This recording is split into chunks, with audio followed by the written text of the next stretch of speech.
Hola a todos, soy Sergio Rivero, responsable de la sección de análisis de plaguicidas en CNTA.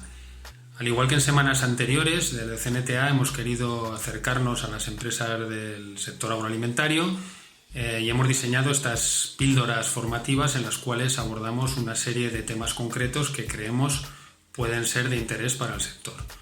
Hoy vamos a hablar de residuos y contaminantes químicos. No solo centrándonos en aquellos residuos y contaminantes que ya conocemos más porque llevan tiempo entre nosotros y ya están más implantados en todos los planes de control, sino que también hablaremos de algunos ejemplos de contaminantes que se consideran emergentes y que va a ser necesario controlar en un futuro cercano.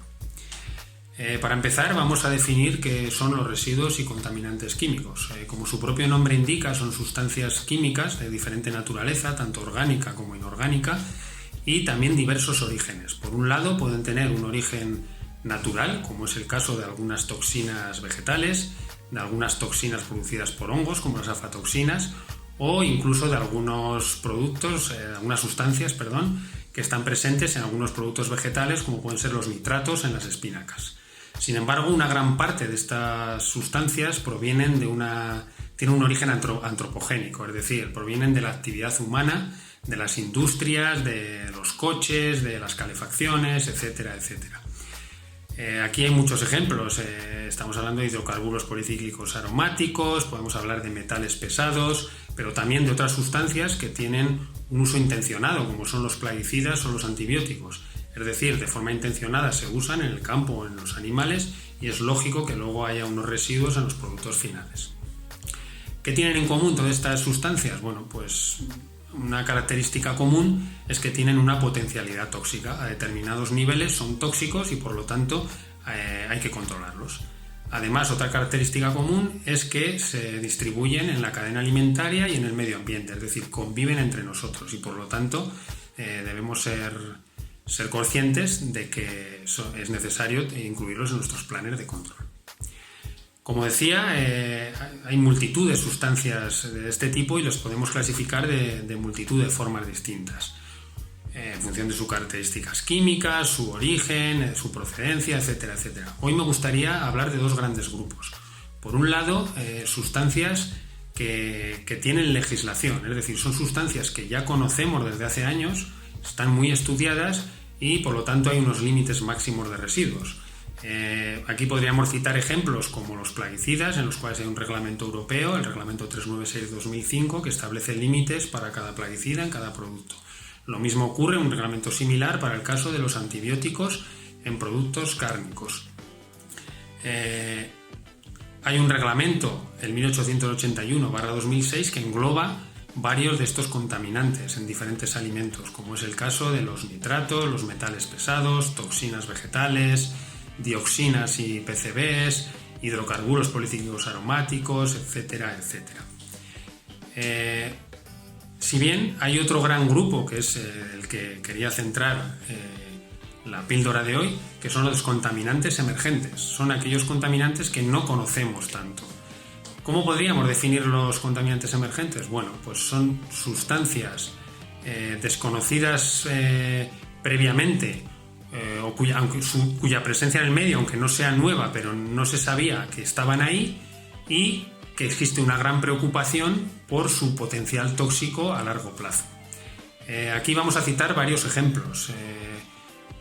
Hay multitud de compuestos, pero por citar algunos ejemplos podemos hablar de los retardantes de llama bromados, por ejemplo. Son compuestos que forman parte de multitud de utensilios del día a día, desde electrodomésticos, muebles,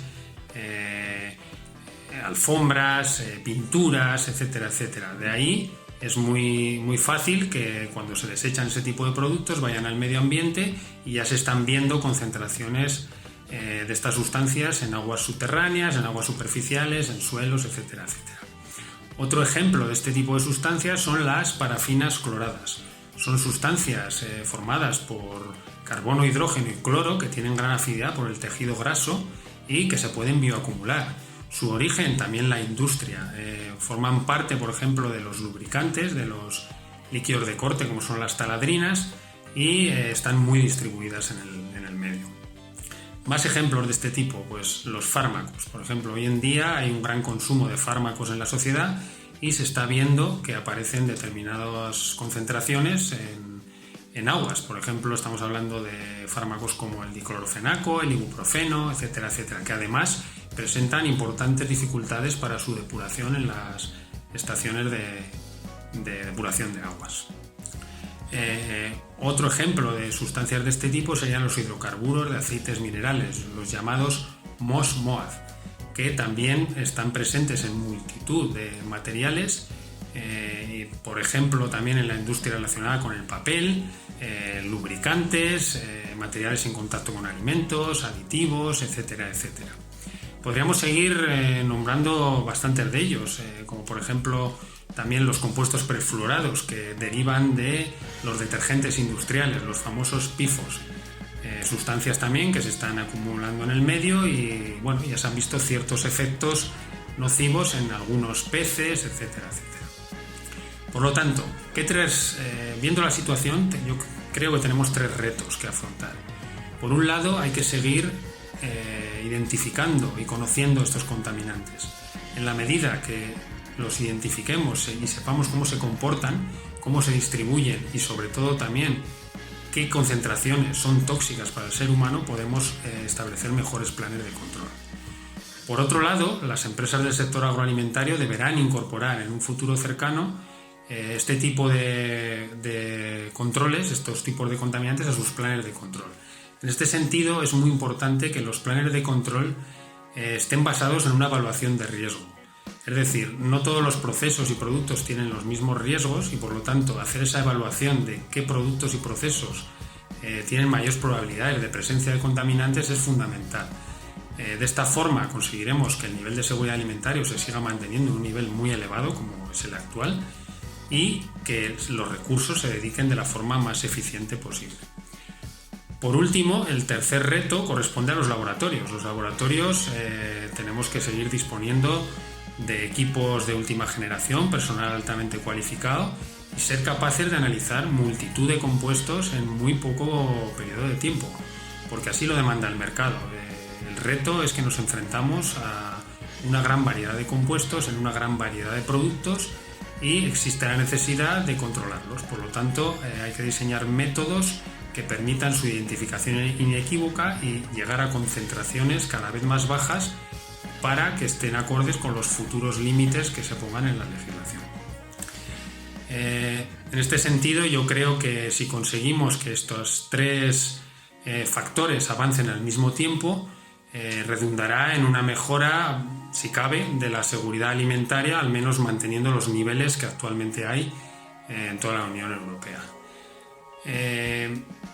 Nada más por mi parte, simplemente deciros que en CNTA estamos a vuestra disposición para ayudaros en la elaboración de esos planes de control basados en el riesgo, así como para ofreceros nuestra capacidad analítica.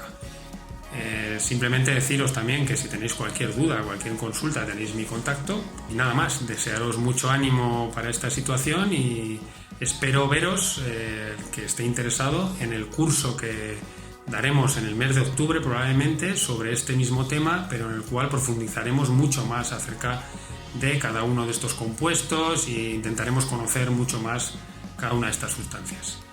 Muchas gracias a todos y nos vemos.